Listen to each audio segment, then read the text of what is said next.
Chavav zeyde.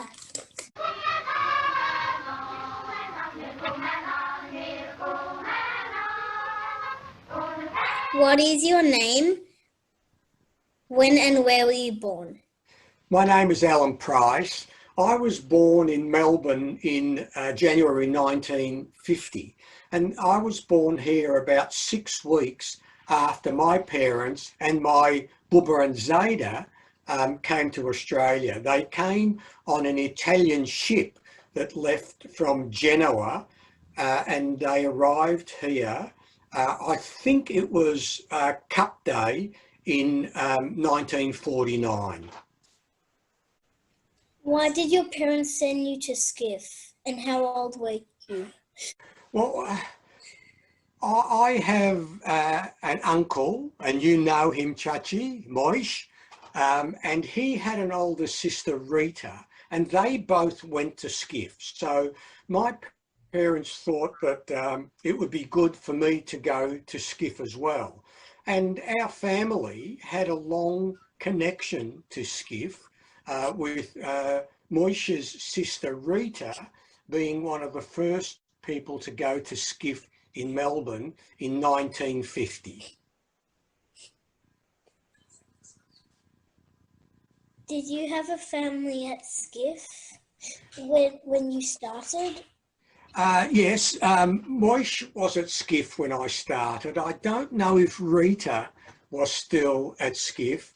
I started SKIF at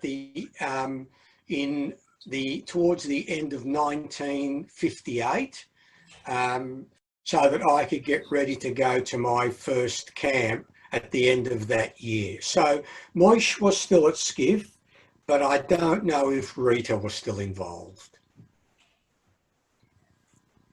What are your best memories of SKIF?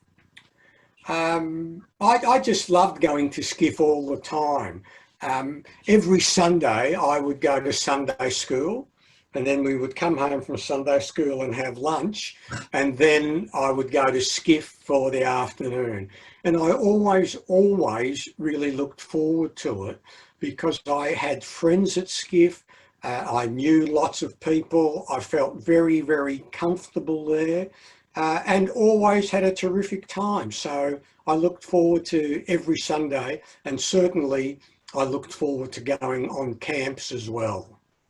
I imagine that SKIFisten from today who came to a camp in the late 50s or early 60s would see that there were quite a few similarities.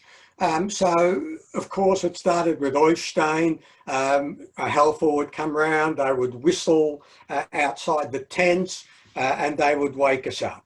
And then after Oystein, there would be gymnastic, where probably for 5 or 10 minutes, we did some exercise.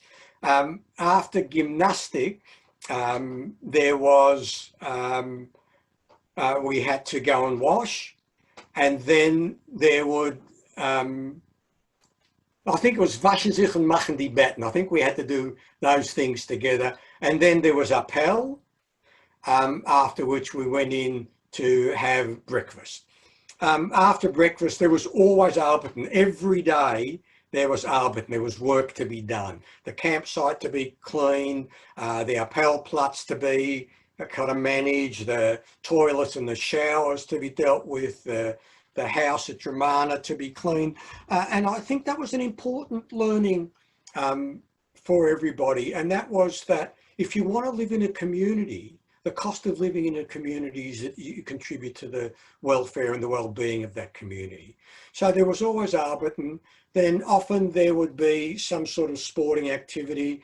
It might have been a volleyball game between Kreisen, because we often had Kreis championships. At the end of the camp, it was announced which Kreis had won that. So there might be a volleyball game, or it's Feiern game, or some other kind of sporting activity. And if the weather was warm, we might head down to the beach. Now, the camp at Dramana was probably a 2-kilometre walk to the beach.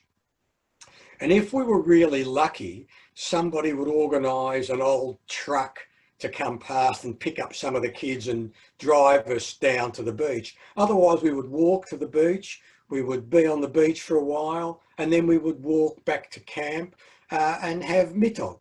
After mittag, there was always bobe-zeydes, then there was a craze, and then there was probably some other sporting activity or something that we would do. There might have been an arts and crafts kind of activity. And then there was always bobe-zeydes as well. It's just some rest time. And then vrije tijd invariably before avondbrood. Then we would have avondbrood, sort of dinner at night. And then there would be a night activity. There might have been a campfire, which I always looked forward to, or there might have been a Skeutenspiel at night, or there might have been some other kind of activity in the hall. There might have been a singing competition or some other performances put on by the different khazen. After that, there was always some kind of supper, then appel, and then it was into bed, and then eventually unbedingt de rol. So that was a kind of typical day on camp. You look, I always loved the Zwei games. We had some Polish kids that came on camp, and they had the most amazing round ball skills I'd ever seen. And one of them in particular, Ignaz Roth, who's, I think his niece, Amelia, ended up being a helper at SKIF. He was almost impossible to beat in a game of Zwei. Even if he was the last one left and on the other side there was an entire craze left, you could put your money on Ignaz Roth every time, and he never let us down. We also have fantastic Skeutenspiels. I remember one, I'm pretty sure it was on a Wilson's prom camp, and there was a camp next door to us, and we had a joint Skeutenspiel, and as it turned out, they were a German camp, and the Skeutenspiel was we had to smuggle food and weapons into the ghetto, and they had to try and stop us. So, you know, 20 years after the end of the war, there we were repeating this activity again, but it was a fantastic thing to be involved in with those kids. And we, you know, we had some terrific Skeutenspiels as well, and lots of other things. I also remember when I was a helper at the Grampians taking the kids for a hike, and we got lost and we had to climb down the face of one of the mountains in the Grampians, and that was a little bit hair raising, but we all lived to tell the tale. Why did you want to become a helper? I guess I had enjoyed SKIF so much that I really wanted to stay involved. So once I was, my last camp was when I was nearly 18 as a SKIFist. And I thought, I want to be involved in SKIF. I want to put back into SKIF some of the things that I had learned and benefited from when I was there. So when the opportunity came up to start the Helfer seminar when I was 16, I really, really wanted to do that. My friends were doing it.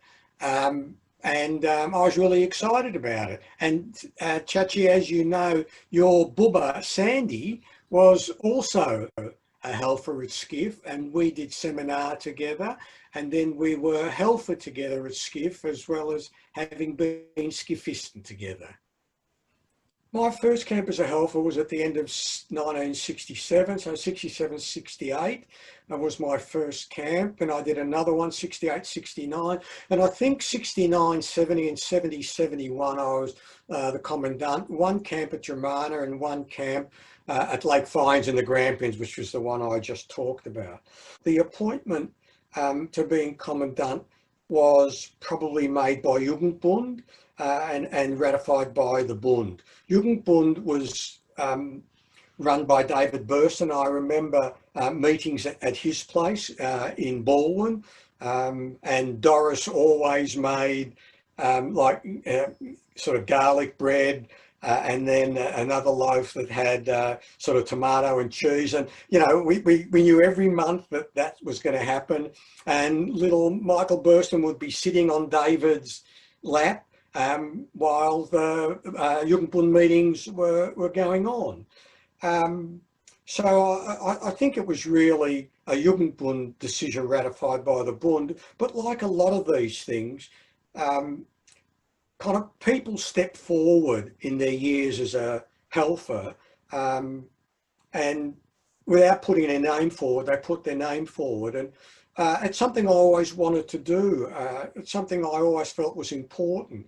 I'd also decided many years before that I wanted to be a school teacher.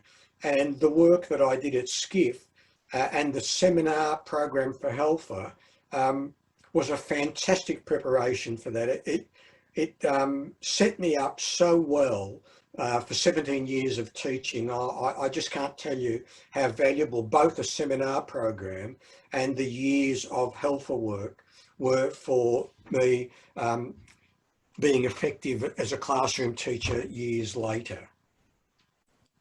What are the most important things you learned at SKIF? Look, I learned a lot of things at SKIF. Like lots of people learn things at SKIF. The love of Yiddish was certainly developed further for me at SKIF, and that was really important because I grew up in a home where we spoke Yiddish, and I'd finished the Yiddish Sunday school, so that was important, and SKIF really helped with that. But I also learned really important things about what was important in the world, what were the right things to do. So for us, Chavashaft was something that we really believed in, and we tried to practice it in everything that we did. And Chavashaft to us meant treating everybody well. It also meant trying to create a society where everybody had opportunities to live a good life and to do the things that they want to do. I also learnt from SKIF the importance of building Jewish communities all over the world, and particularly in Melbourne. And those things have stayed with me forever. So as a result of the involvement that I had in SKIF and later in Zukunft and then in the Bund, that led me into all sorts of important decisions that I have made in my life, including quite recently my involvement with refugees and working with them to help them make their way and build a life in Australia and find work and create a good community for themselves the way Jewish people were able to do that after the war when they came here. What role did the Bund play in your life when you left SKIF?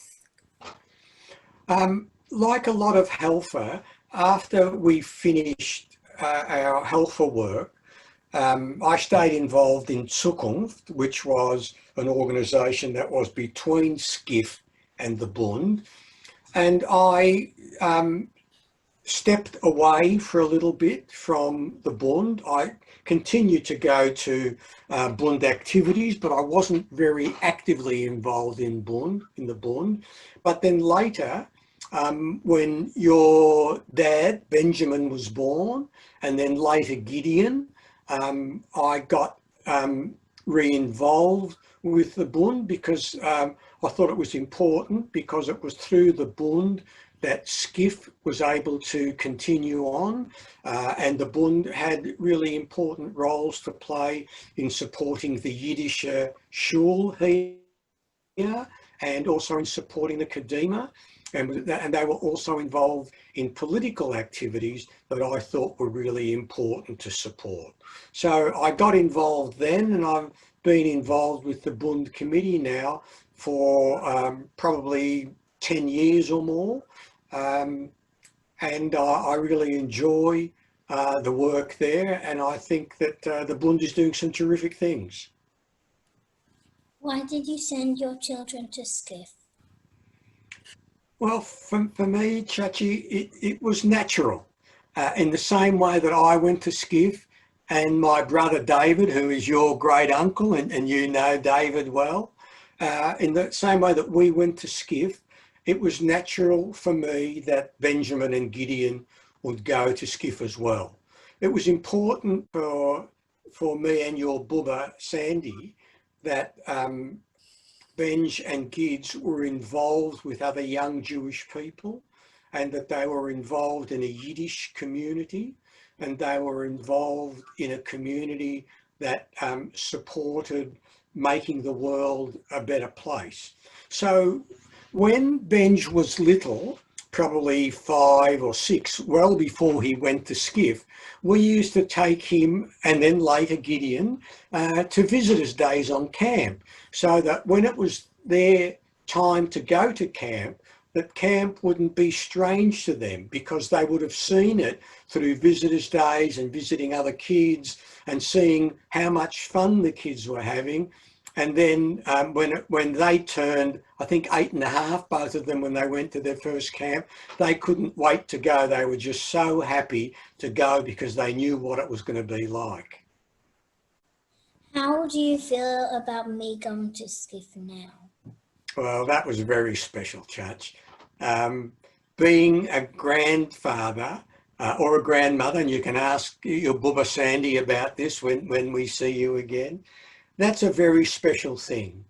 And then to see you go to SKIF, and hopefully in the not too distant future, Sorley going to SKIF as well, that is incredibly special, because what it means, Chachi, is that we've got multiple generations, because Moish, who is your great uncle, went to SKIF first, and then I went to SKIF, and then Benj and Gids went to SKIF, and now you're going to SKIF. And as I said, I look forward to Sorley going to SKIF as well when he's ready. What if Sorley doesn't go to SKIF? Well, I guess I would be very disappointed, but Sorley has to make his own decisions, just like you have to make your own decisions.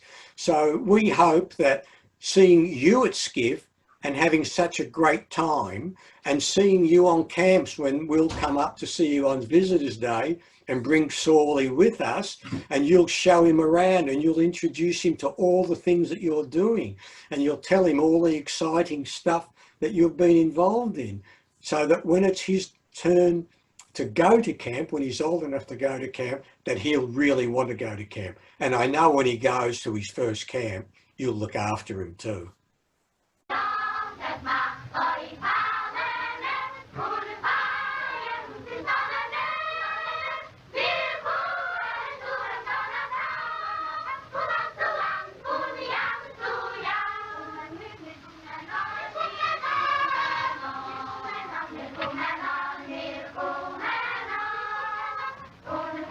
And